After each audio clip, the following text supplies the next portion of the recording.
6, 7, We can play more after we 8, clean. If we keep the house messy, the dust motes will make it 10, bigger than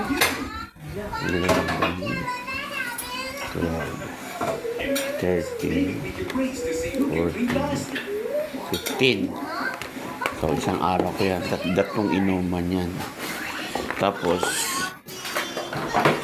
ito, honey. Yan.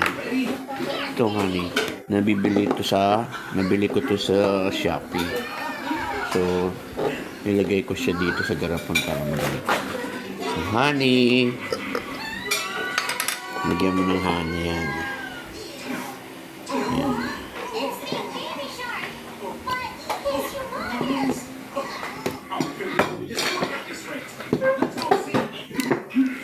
Honey. Tapos lalagyan mo ng tubig yan.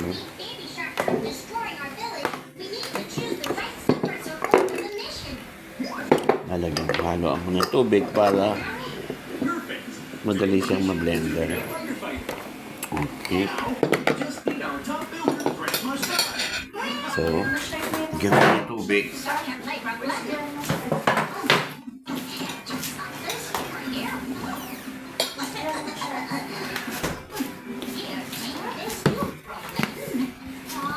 Konti lang. Lagay mo doon sa hanggang kung dadamihan masyado. Yung tamang-tama lang ganyan. Yan, ganyan lang karami.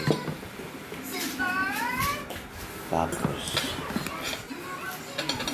takpan mo ng tatakpan ko na siya nito.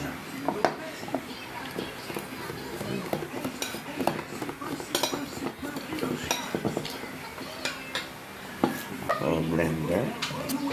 Yan. Ganyan yan. Kasi biblend mo na yan. Kailangan mahigpit ito. Higpitan mo siya para hindi tumapon.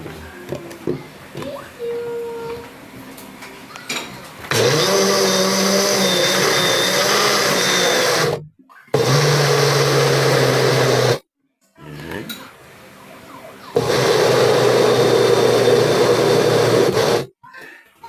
Araw-araw ka iinom ito, lalo na kung meron problema.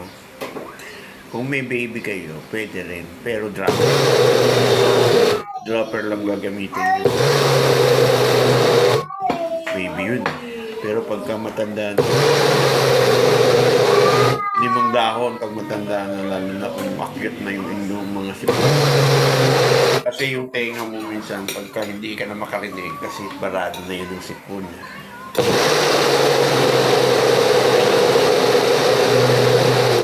Hanggang titigil.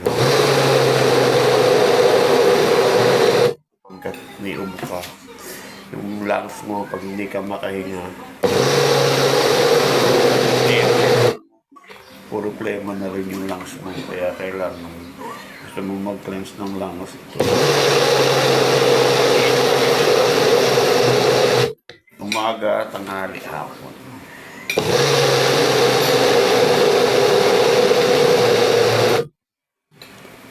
Yan. Ayan na siya. So, hatiin ko yan ng sa isang araw, hatiin ko yan ng 3 beses. Iinumin ko yan ng gabi. Hatiin ko lang siya. So, 15 dahon. Ganyan. Tapos, palalambingin ko siya sa left para